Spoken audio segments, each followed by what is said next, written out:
Saya pernah bertanya almarhum Tuanku Ni Aziz, ya, apakah amalan yang paling baik yang kadang-kadang timbul kebimbangan pada kita soal keselamatan, rumah, tangga, isteri, anak-anak dan sebagainya. Ya, memang kita akui banyak doa-doa yang maksur dan banyak ulama-ulama, para asatizah kita yang telah pun menjelaskan amal-amalan yang sangat baik. Ya, cuma bagi saya, kalau boleh kita buat sesuatu amalan yang kita dah tahu dan kita boleh beramal dengannya. Dan saya ingin refer kepada apa yang pernah saya tanya pada almarhum Tuanku Ni Aziz. Dia kata, amalkan ayat kursi. Beliau sering kali menyebut amalkan ayat kursi, baca ayat kursi. Dia kata bila kita baca ayat kursi, bila sampai pada ayat wala yauduhu hifzuhuma, maka niat di situ.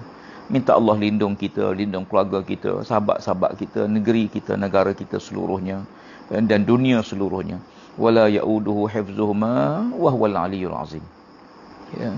Kalau Allah Taala boleh jaga langit bumi, ya, dalam genggaman Allah, ya, langit di bawah genggaman Allah, bumi dalam genggaman Allah, apa yang ada antara langit dan bumi dalam genggaman Allah Taala, maka semua sekali mesti bergantung kepada Allah Subhanahu Wa Taala.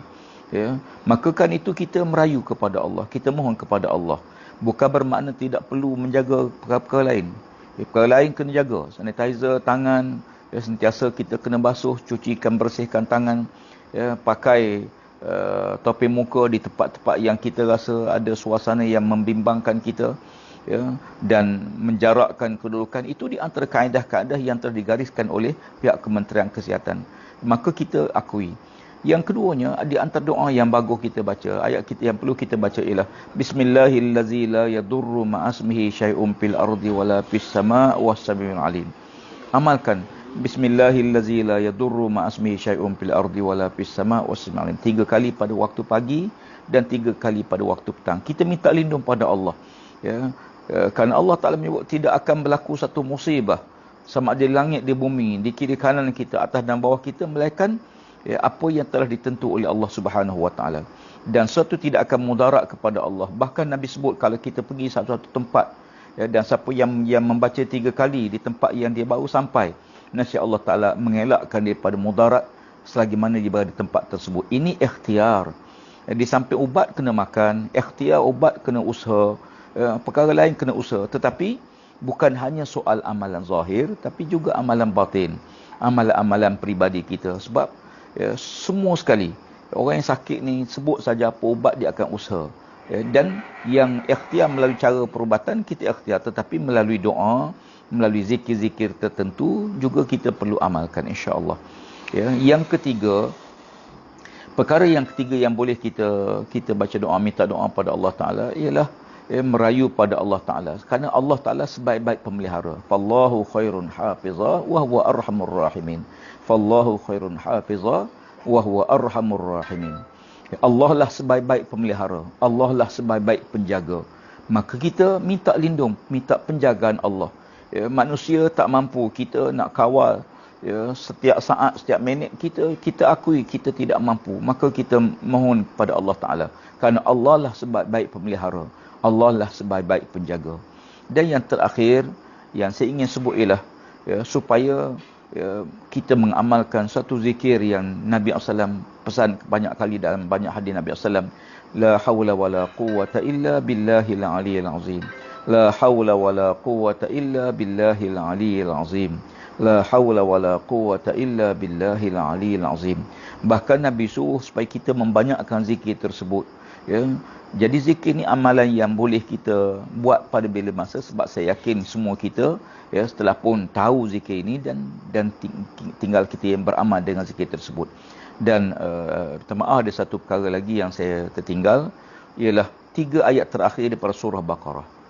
Ya, 3 ayat terakhir daripada surah Baqarah ialah sebahagian di antara amal-amal yang baik. Lillahi ma fis, ayat sebut ialah lillahi ma fis samawati wa fil ard wa in tubdu ma fi anfusikum aw tukhfuhu yuhasibkum bihillah fayaghfiru liman yasha wa yu'azzibu man yasha wallahu ala kulli syai'in qadir. Amana ar-rasul bima unzila ilaihi min rabbih wal mu'minun kullun amana billahi wa malaikatihi wa kutubihi wa rusulihi la nufarriqu baina ahadin min rusulihi wa qalu sami'na wa ata'na ghufranaka rabbana wa ilaikal masir la yukallifullahu nafsan illa wus'aha laha ma kasabat wa 'alayha maktasabat rabbana la tu'akhizna in nasina aw akhtana ربنا ولا تحمل علينا إصرا كما حملته على الذين من قبلنا ربنا ولا تحملنا ما لا طاقة لنا به واعف عنا واغفر لنا وارحمنا أنت مولانا فانصرنا على القوم الكافرين. Mudah-mudahan kita dapat beramal dengan surah-surah yang biasa kita tahu dan biasa kita amal. Dan juga ambillah nasihat-nasihat daripada para alim ulama yang lain yang mengajar kita pelbagai doa yang saya fikir sangat baik untuk amal kita baca bersama. Ya, para penonton dirahmati Allah sekalian, doakan sama. Jangan tinggal dalam setiap kali kita doa, doakan untuk anak-anak kita, bukan doa untuk anak kita saja, bahkan sahabat-sahabat kita, jiran tetangga kita, seluruh umat Islam, seluruh masyarakat, seluruh warga negara kita, dan bahkan doa supaya Allah Ta'ala mengangkat semula wabak ini, supaya dunia hidup kita kembali kepada keadaan yang asal. Dan ini akhirnya saya mengharapkan kesabaran di atas apa yang berlaku ni dalam tempoh 2 minggu ini, masing-masing mematuhi arahan pihak pemerintah, pihak kerajaan, supaya kita semua dapat mengelak tersebarnya ataupun meningkatnya wabak yang semua kita bimbangi ini. Semoga Allah lindung kita bersama, semoga Allah merahmati kita bersama, dan semoga Allah Ta'ala sentiasa melihara kita, diri kita, keluarga, anak-anak, sahabat-sahabat, jiran tetangga kita, seluruh rakyat negara ini, insya-Allah. Mudah-mudahan diberkati Allah. Aku qauli hadza astaghfirullahalazim li wa lakum. Wassalamualaikum warahmatullahi wabarakatuh.